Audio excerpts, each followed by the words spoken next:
आगा बाबा तसं माझा प्रपंच नेट काय बर का, पण खरं सांगतो मित्रांनो, पहिले माझ्या माग गाढव होती, पण आता हे गाढवासारखा माणूस माझ्या मागच लागलाय.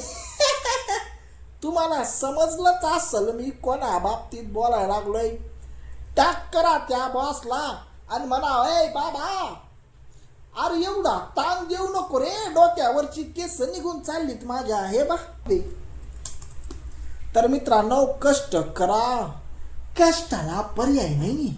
माणसं कष्ट करतात, पण एवढा करू नये, गाढव सारखं काम करू नये. सकाळी तेच, रात्री तेच, दिवसा तेच चालूच आहे माझं गाढव काम. खरंच मी एक गाढव झालोय सध्या. माझी गाढव बरी आहे, निदान 8 तास काम करतात आणि बाकी त्या टाइम जेवण तरी करतात. ही माझी बायको गंगी. गंगे, आली का तू? भाकर तुकडा खायचाय की नाही? खायचंय भाकर तुकडा. चला मग येऊ का? येता का? आलोच मग, लगेच हात धुतो. गंगे याला कामाला लांब ठेवितो. आलो गंगे.